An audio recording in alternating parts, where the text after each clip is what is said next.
Finalement, ce que je me dis, c'est que j'ai commencé avec un parcours presque parfait pour un truc qui m'animait pas du tout. Ouais. Voilà, aujourd'hui, je fais vraiment quelque chose qui me plaît. C'est vrai qu'aujourd'hui, Andicall fête ses 20 ans. Je suis hyper fière en fait de ce qu'on a réussi à faire, de ce qu'on a réussi à faire aussi collectivement. On est quasiment 400 aujourd'hui, on a atteint les 10 millions d'euros de chiffre d'affaires l'année dernière. Ouais, c'est vraiment une croissance au service aussi de l'impact et moi je pense vraiment que l'entreprise en fait elle a un rôle dans la société et qu'on ne peut pas être entrepreneur et ne penser qu'à la performance économique. Évidemment, la performance financière, elle est importante parce que c'est aussi ça qui permet aux entreprises d'être résilientes. Et puis, dans le contexte hyper incertain qu'on connaît et qui a plutôt tendance à s'accroître, c'est important. Mais c'est sûrement pas ce qui va faire que ça va être durable, en fait. Pour moi, le durable, ça veut dire aussi la performance sociale, de la performance environnementale. On a doublé notre taille. À l'avenir, qu'est-ce qu'on fait? Est-ce qu'on continue à grossir? Parce que ce sujet de la taille, je pense que c'est aussi dans les modèles organisationnels en fait un facteur de succès. Moi, je m'étais dit, je serais contente si on change d'échelle, si l'ADN d'Andicall en fait reste le même. Et notre rôle, c'est vraiment de ramener vers l'emploi. Et j'ai trouvé ça hyper intéressant. En fait, on réfléchissait à se dire Andicall Impact change le regard sur le handicap qu'ont les gens. Je trouve que quand on est éduqué dans un monde où il faut qu'on soit fort, il faut qu'on soit parfait. Et en fait, je trouve que la richesse, elle est dans les imperfections, elle est dans le fait d'intégrer la fragilité aussi. Comment tu intègres la fragilité de l'humain, mais aussi de notre environnement, enfin du vivant en règle générale. À partir du moment où tu ouvres cette possibilité-là,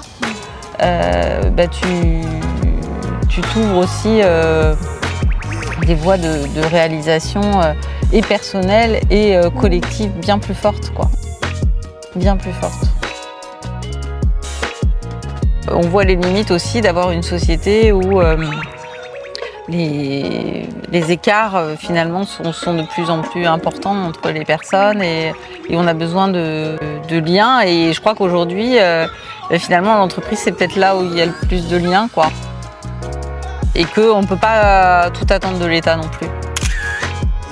C'est aussi la qualité des relations qu'on a qui va faire la différence aussi dans le business. En fait, la culture d'entreprise, c'est pas un truc qui tombe du ciel, quoi.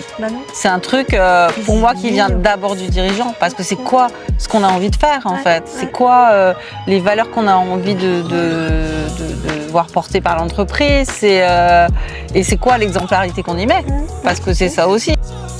Alors, je ne sais pas encore comment ça va se faire, mais en tout cas, ce sujet de la transmission, en tout cas, ça rejoint le sujet d'une performance qui est durable, quoi. Et de se dire, on n'est pas dans un truc, on n'est pas là pour faire un coup, quoi. On est là, pour s'inscrire dans la durée, pour faire un truc qui est utile, qui nous nourrit aussi, et qui s'assoit sur un socle solide. Et quels ont été les moments peut-être marquants justement tu dis ça vient de l'intérieur, est-ce qu'il y a eu des moments forts qui t'ont marqué, qui ont fait qu'il y a eu une bascule, que t'es allé sur ce chemin intérieur aussi? Et je me suis aperçue aussi qu'à chaque fois que je travaillais sur moi, ça me donnait des envies ou en tout cas des choses que j'avais envie de porter dans l'entreprise. Et quand on a une entreprise qui vous ressemble, en fait c'est facile. Je sais que tu as envie aussi de continuer en fait à impacter largement, à diffuser en fait tout ça, tout ce que tu portes, toutes tes valeurs, tout l'impact que tu as dans l'entreprise. Rien n'est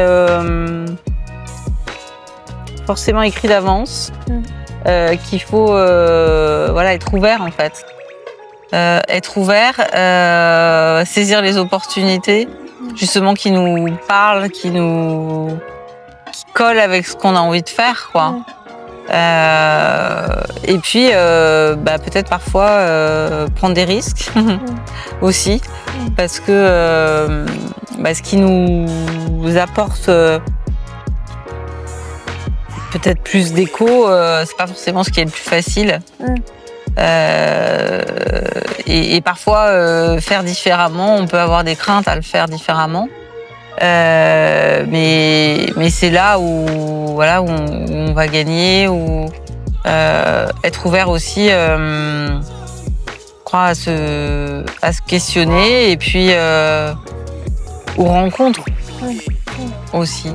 Je savais pas vraiment à quoi m'attendre, mais c'est aussi finalement profiter de tous ces sas où de connexion aux autres. Je crois beaucoup aussi à la résonance des expériences des uns et des autres, et c'est ce qu'on a vécu dans le cercle aussi, dans les cercles.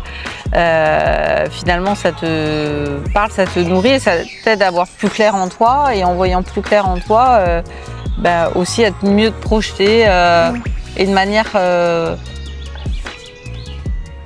plus évidente en fait. Donc en fait, ce qui est, toi, quand je t'entends, c'est à la fois écouter sa voix intérieure, ce qui te parle, ce qui résonne, ce qui a du sens pour toi, comment tu as envie, à quel endroit tu as envie de contribuer en fait. Et puis en même temps, être ouverte aux voix des autres.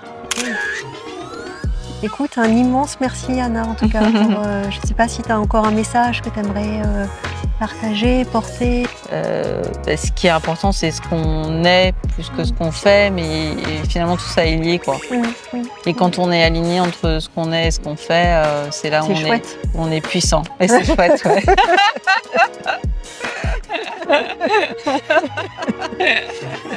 Exactement.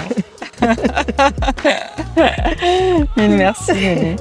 Merci à toi, vraiment. Merci à toi. Pour qui tu es et ce que tu fais. Et puis d'être venue. Merci.